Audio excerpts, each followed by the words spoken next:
Iran और Israel के बीच छिड़ी जंग अब सिर्फ मिसाइलों और ड्रोन हमलों तक सीमित नहीं रही है। इस संघर्ष ने अब साइबर युद्ध का भी खतरनाक रूप अख्तियार कर लिया है। एक चौंकाने वाली खबर में दावा किया गया है कि इजरायली साइबर हैकर्स ने ईरान के सबसे बड़े क्रिप्टो एक्सचेंज को हैक करके करोड़ों डॉलर की संपत्ति को चुरा लिया है।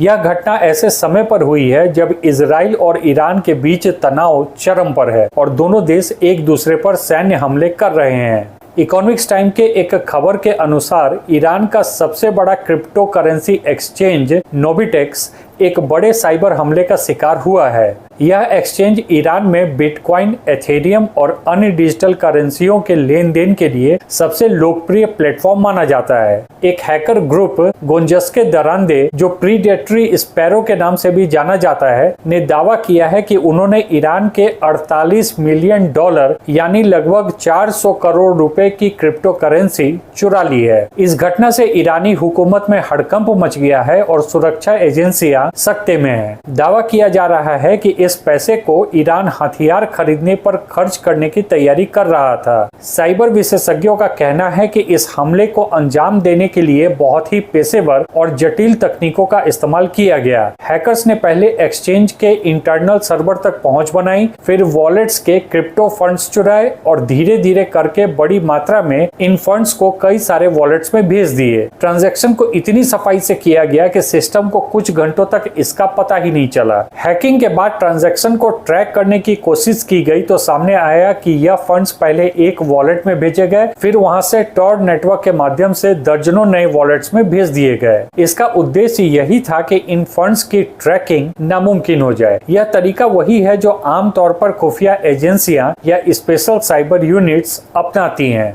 जेरूसलम पोस्ट की रिपोर्ट के मुताबिक प्रीडेटरी स्पैरो नाम का यह हैकर ग्रुप इजराइल से जुड़ा माना जा रहा है। यह पहले भी कई बड़े साइबर हमलों की जिम्मेदारी ले चुका है। इस बार उन्होंने ईरान की क्रिप्टो एक्सचेंज कंपनी नोबिटेक्स को निशाना बनाया है, जो डिजिटल करेंसी के जरिए अंतर्राष्ट्रीय प्रतिबंधों को दरकिनारा कर फंड ट्रांसफर में ईरानी सरकार की मदद करती थी। हैकर ग्रुप का आरोप है कि नोबिटेक्स ईरान की आतंकवाद से जुड़ी फंडिंग में मदद कर रहा था और यही वजह है कि उन्होंने इस पर हमला बोला। साथ ही उन्होंने यह भी चेतावनी दी है कि नोबिटेक्स का सोर्स कोड और कंपनी के इंटरनल डेटा को वे अगले 24 घंटों में सार्वजनिक कर देंगे। यह खुलासा निश्चित तौर पर ईरान के साइबर सिस्टम की कमजोरियों को जग जाहिर करता है। बहरहाल नोबिटेक्स की ओर से जारी एक आधिकारिक बयान में कहा गया है कि हमारे सिस्टम पर बेहद जटिल और नियोजित साइबर हमला हुआ है। हम अपने उपयोगकर्ताओं के नुकसान की भरपाई करने की पूरी कोशिश कर रहे हैं, लेकिन यह हमला राष्ट्र प्रायोजित प्रतीत होता है और इसमें बाहरी सरकार की भूमिका हो सकती है।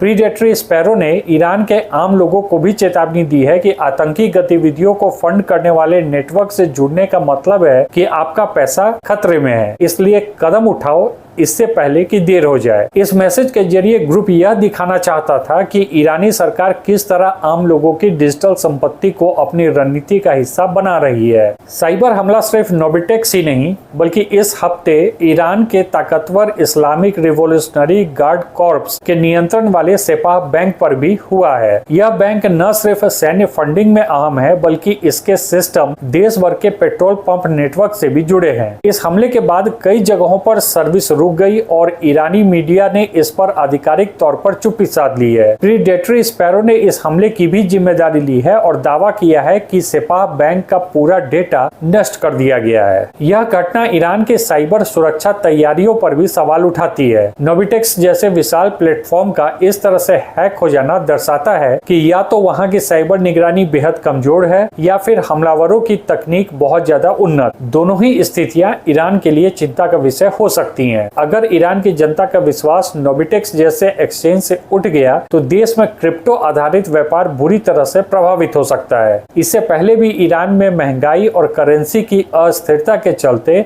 कई लोग क्रिप्टो को सुरक्षित विकल्प मानते थे, लेकिन इस घटना के बाद वह भरोसा टूट सकता है। अब यह भी स्पष्ट होता जा रहा है कि इजराइल और ईरान के बीच की लड़ाई सिर्फ युद्ध के मैदान तक सीमित नहीं रहेगी, बल्कि इंटरनेट और डेटा की दुनिया में भी इसका घातक विस्तार हो चुका है। एक तरफ मिसाइलें और ड्रोन तो दूसरी ओर कोड और वायरस। यह 21वीं सदी की नई लड़ाई का चेहरा है। विश्लेषकों का कहना है कि आने वाले समय में दोनों देश एक दूसरे के बैंकिंग सिस्टम, बिजली ग्रिड, एयर ट्रैफिक कंट्रोल और सैन्य संचार नेटवर्क को निशाना बना सकते हैं। यह स्थिति केवल दोनों देशों के लिए नहीं बल्कि पूरी दुनिया के साइबर सुरक्षा के लिए भी खतरा बन सकती है। नोविटेक्स पर हुआ यह साइबर हमला कोई सामान्य तकनीकी गड़बड़ी नहीं बल्कि एक रणनीतिक और राजनीतिक संदेश भी है। यह दर्शाता है कि अब युद्ध केवल बॉर्डर पर नहीं लड़ा जाता बल्कि डिजिटल प्लेटफॉर्म पर भी उतना ही खतरनाक हो चुका है। अगर यह ट्रेंड जारी रहा तो साइबर वर्ल्ड अगला युद्ध क्षेत्र बन सकता है, जहां न सैनिक होंगे न बंदूकें,